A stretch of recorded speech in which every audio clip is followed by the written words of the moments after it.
Grato por vocês estarem aqui. Agradecer a minha esposa que veio me prestigiar, minha mãe, meu padrasto Sérgio, meu pai, e todos os demais que aqui estão, né? Porque eu vou apresentar algo que para mim se tornou muito importante, algo que me trouxe uma visão diferente, principalmente pelo mundo que eu vivo, né? O mundo em que eu trabalho, que é o mundo carcerário. A justiça restaurativa como um paradigma de resolução de conflito. A justiça restaurativa, ela trouxe como paradigma para trazer uma nova solução de conflitos, ou seja, orientado com valores a partir do diálogo, algo que a justiça tradicional não nos traz. De que forma a justiça restaurativa pode ser compreendida e aplicada como um paradigma eficaz na resolução de conflitos em construção do modelo retributivo tradicional? Ou seja, aqui no trabalho eu vou estar demonstrando exatamente esse paradigma da justiça restaurativa, em contrapartida mostrando também o que a gente tem hoje, que é a justiça tradicional, que é conhecida como justiça retributiva. Ok? Então, ou seja, o objetivo é exatamente fazer essa análise da justiça restaurativa, falando sobre esse paradigma e trazendo para o nosso contexto social a diferença em relação à justiça retributiva. O objetivo específico é exatamente falar um pouco sobre a história, a filosofia, todo o desenvolvimento da justiça restaurativa até os dias atuais, né, falando um pouco sobre os doutrinadores que mais tratam e trabalham no assunto. Tá bom? A metodologia de pesquisa utilizada, a abordagem, foi uma qualitativa através da exploração de documentos, né, através de exploração de dados que eu consegui através de livros ou informações. É algo um pouco complexo esse trabalho, exatamente pela ausência de documentação ou de trabalhos voltados para esse tipo de trabalho sobre a justiça restaurativa. A gente acha uma certa quantidade, só que nada muito aprofundado, né? Principalmente aqui no Brasil. Fora do país a gente até encontra algumas informações que dá para se aprofundar, porém no Brasil já não é tão grande essa quantidade de documentos. Então, no paradigma da justiça restaurativa, eu vou trazer um pouquinho sobre a definição e o propósito central dela. Na abordagem da gestão do conflito, ou seja, ele vem para trazer a gestão do litígio entre, no caso, vítima e autor, né? Que é o binômio tradicional hoje da justiça, que ela traz a partir de um conflito tradicional. No caso aqui, ele vai trazer uma abordagem voltada para a resolução do conflito. A questão da justiça tradicional, ela está muito mais viciada, muito mais arragada, direcionada para a punição do autor e não para a resolução do problema. Ou seja, hoje a gente tem uma justiça que ela vai lá, pune o cara por algo que ele fez, ou seja, retribui o mal que ele fez, né? E a justiça restaurativa, ela não vem com esse intuito, ela vem com o intuito de restaurar o que foi quebrado, né? Seja ali através de uma relação, seja através de um objeto, ou de uma informação, ou de um dado. Uma breve contextualização da justiça redistributiva é um modelo tradicional, ou seja, a gente tem um modelo tradicional hoje, que ele funciona da seguinte forma: a pessoa comete um crime, esse crime é trago ao Estado e o Estado vai lá e, representando a vítima, pune a pessoa que cometeu o crime. Então, essa retribuição é somente do fato, ou seja, o Estado vestiu a roupa aqui de punidor e fez a punição, porque o Estado nesse momento ele está trazendo aquela roupa de proteção do qual ele se vestiu um dia para nós fazer, né? Ou seja, um dia nós demos ao Estado o poder para eles poderem trazer a proteção para nós. E é isso que ele faz hoje. Só que a justiça restaurativa, ela traz exatamente essa mudança de paradigma, essa mudança de visão. E essa mudança de visão, ela tem toda uma origem, uma evolução histórica, que aqui ela já existia há muito tempo atrás, que ela surgiu em alguns momentos históricos, onde pode ser visto, nos indígenas norte-americanos, nos moares na Nova Zelândia e os africanos Ubuntu, tá ok? Então, ou seja, na história a gente consegue ver nesses momentos. O Howard Zinn foi conhecido como o pai da justiça restaurativa, que foi alguém que trouxe um trabalho que trouxe uma grande relevância. Esse autor, ele foi o dono de um livro chamado Troca de Lentes, ou seja, ele convida as pessoas a trazer uma visão diferente para aquela situação. Ou seja, naquele momento inicial ali, ele pega uma justiça tradicional, que é retributiva, e dá um novo olhar para ela. Ou seja, não somente um olhar de punição, mas um olhar voltado para a recomposição do dano através do diálogo. Nos anos 2000, a Declaração de Viena sobre crimes de justiça frente ao desafio do século XXI trouxe também algumas diretrizes, alguns guias para poder ser utilizados, como o interesse da vítima, do ofensor e da comunidade. Ou seja, nesse momento aqui, eles começaram a trabalhar, a ONU começou a trabalhar a visão a partir desses três parceiros. Anteriormente, era somente tratado autor-estado, ou seja, tinha um binômio fixo. Aqui não, aqui a vítima não é posta à margem dessa situação toda. A vítima participa do processo, assim como o autor e também a comunidade. Porque, querendo ou não, esses três são os mais afetados. O Estado ele somente vai trazer aquela visão de quem foi responsável por garantir a segurança e não conseguiu fazer isso anteriormente, né? Então ele foi buscar essa reparação. Em 2012, o Conselho de Economia e Social adotou a Resolução 2002 de 2012, estabelecendo os princípios básicos, ou seja, são aqueles princípios para a gente poder iniciar um trabalho. Assim como no direito a gente tem os princípios de onde a gente vai tirar a base para poder começar a trabalhar o direito, aqui também tem alguns princípios que eles foram tirados para poder dar um embasamento, dar uma força para poder andar e ele não perder, por exemplo, o seu norte, não perder para onde ele de fato deveria ir. No Brasil, ele começou a ter algumas experiências com um projeto piloto em 2005, que foi em São Paulo, DF e Rio Grande do Sul, onde foram utilizados a justiça do século XXI, focada em crianças, jovens, adolescentes, escolas e ONGs. Ou seja, todos eles voltados para ambiente, apesar de conflito, mas conflitos bem mais leves, conflitos mais fáceis de lidar. Tá, ok? Exatamente para iniciar. Em 2012, foi instituída a Lei 12.594, de 2012, que institui o Sistema Nacional Socioeducativo, que é o sistema que vai regir, que vai falar como vai funcionar o socioeducativo no nosso país, e onde trouxe já a justiça restaurativa para poder auxiliar nesse trabalho.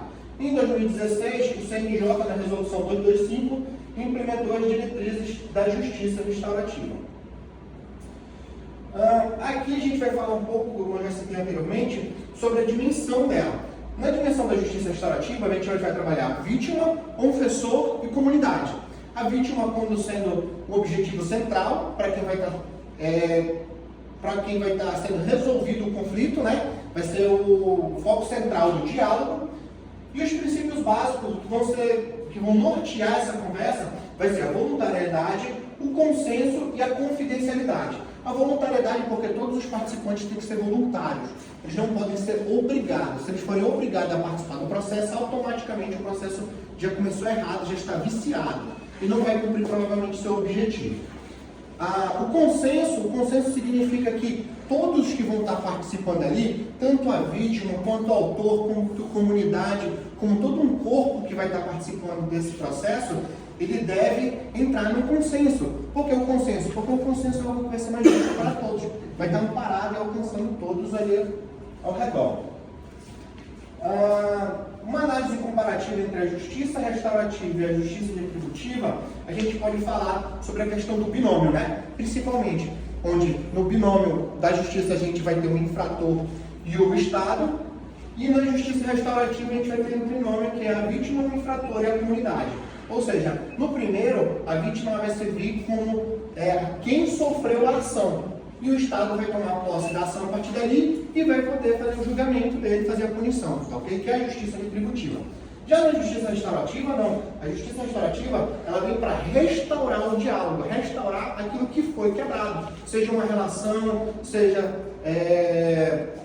uma consequência de algo que foi criado ali naquele momento através do conflito. Diferenças de foco. O foco na justiça retributiva é a punição. Na justiça restaurativa não, é restaurar as relações, ok? Então o objetivo dele aqui é restauração e não somente punição, não é somente retribuir o mal. A justiça restaurativa, ela traz todo um arcabouço, toda uma possibilidade de criar um ambiente mais leve. Isso vai se refletir tanto no infrator, quanto na comunidade, quanto na própria vítima, que vai de fato se sentir justiçada, né? Que vai conseguir alcançar todo o paradigma proposto pela justiça restaurativa. Os modelos e as práticas da justiça restaurativa. Existem formas de poder botar em prática a justiça restaurativa. Um deles, por exemplo, é o ciclo de construção da paz. Nesse ciclo de construção da paz, a gente vai ter todos esses três, que são a vítima, o ofensor e a comunidade. Só que a gente vai ter outros também. A gente pode ter aqui, por exemplo, um psicólogo, a gente pode ter aqui a própria comunidade através de empresários, ou outras pessoas que podem auxiliar no conflito de forma direta. Então, que eles podem trabalhar de forma mais eficaz dentro dessa mediação. A gente vai ter também a mediação vítima-ofensor e a conferência familiar. Nessa vítima-ofensor, é uma mediação onde o mediador ali vai chegar num consenso, vai auxiliar os dois a chegarem no consenso, para que eles possam chegar no que a gente tinha falado anteriormente, no consenso comum entre os dois, para que possa resolver o litígio, possa resolver o problema de fato e alcançar o objetivo da justiça restaurativa, que é restaurar conflitos ou problemas. No sistema criminal socioeducativo, as aplicações no caso, né?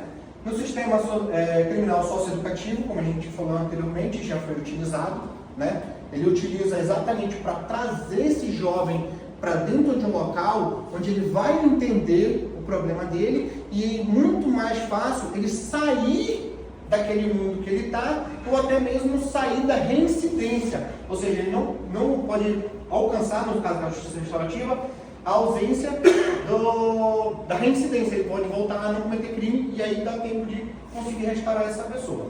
No ambiente escolar, a gente vai trabalhar ali tanto com conflito entre pessoas, como até mesmo bullying, né? Que recentemente estamos havendo bastante conflitos desse tipo, e aí ele pode ser resolvido através da justiça restaurativa.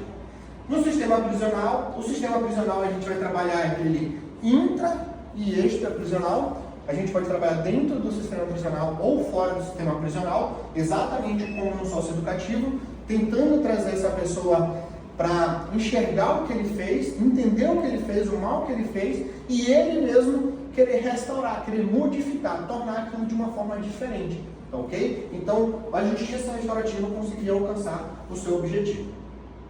Em conflitos civis e familiares, como eu falei ainda há pouco na mediação, né? A gente vai trazer exatamente essa resolução de conflitos familiares.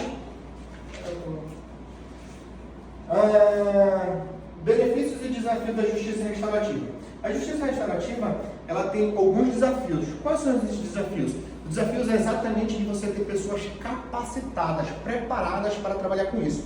Porque na ausência desses profissionais capacitados, a gente pode acabar perdendo a mão, perdendo o caminho de fato do que era o objetivo, tá ok? E os benefícios dela, a gente vai trabalhar em cima de um sistema que não vai estar focado, ou seja, não vai estar embasado somente na retribuição do crime. Ou seja, ele vai estar muito mais focado em trazer um renovo dos laços, em recuperar os laços. As vantagens e os resultados espelhados. Os resultados que a gente pode trazer, por exemplo, para a vítima aqui, é a vítima entender o porquê que o ofensor fez aquilo, o que ele tem como cultura do dia a dia, do local onde ele vivia, de todo um arcabouço do que ele passou, do que ele trouxe. E essa vítima, ela pode entender e a partir disso ela restaurar o laço. Ou seja, ela conseguir entender e conseguir trazer um consenso através da conversa ali. E esse ofensor, ele pode entender o erro dele, entender tudo aquilo que ele passou para a vítima, toda uma carga negativa que ele passou para a vítima, e ele se propor a buscar uma forma de resolver, tanto para ele quanto para a vítima, até mesmo através de uma recomposição, se ele tiver condição, por exemplo, em crimes materiais, ele pode até auxiliar nessa recomposição. E no caso da comunidade, a comunidade vai ser beneficiada porque ele vai trazer um ofensor, né, que entendeu o que fez de errado, né, e vai estar voltando para uma sociedade restaurada, e esse cara vai estar sendo uma pessoa produtora, ou seja, vai estar produzindo, né, vai estar conseguindo trazer toda uma contribuição para a sociedade. E no caso da vítima, no caso da comunidade, ele vai receber a vítima entendendo com um olhar diferente sobre a vítima, né? Que hoje, muitas vezes, dependendo do crime, a gente tem um olhar diferente em cima da vítima. Críticas e obstáculos ao implementar. No caso da violência doméstica e sexual, a gente tem, infelizmente, um problema de revitimização. Então, esse crime seria um crime um pouco complicado de trabalhar. No caso, a gente tem falado sobre a falta de capacitação dos facilitadores, né, das pessoas que vão estar conduzindo a justiça restaurativa. A falta do conhecimento pelo operador, ou seja, o operador que vai estar conduzindo a justiça restaurativa, às vezes não tem profundidade do conhecimento para poder estar ali levando ao resultado que é desejado. Ele pode, às vezes, deixar incompleto ou até mesmo não alcançar o objetivo. Ausência de regulamentação. Infelizmente, no Brasil, a gente tem também a ausência de regulamentação, né? A gente ainda está engatinhando na justiça restaurativa. E risco de burocratização, ou seja, no nosso país, a gente, infelizmente, a gente tem muitos processos que acabam burocratizando os processos, né? Processo que cria processo, que cria processo, que cria processo. Isso tudo pode acabar prejudicando, tá ok? Porque a gente precisa garantir que seja o mais próximo possível do propósito, garantindo a voluntariedade, garantindo a horizontalidade, os diálogos abertos entre todos ali, ou até mesmo aquela conversa em pé de igualdade. Aqui eles não vão trabalhando com um acima do outro, ou seja, vão estar todos em pé de igualdade para poder chegar à resolução do conflito. E aqui nas considerações finais, compreendo a justiça restaurativa através desse trabalho como sendo algo que traz um diálogo para dentro de um conflito onde os principais autores, vítima, infrator e a comunidade vão estar participando diretamente da solução daquele conflito. Então, isso vai trazer muito mais amparo e muito mais satisfação para um resultado eficaz. Obrigado.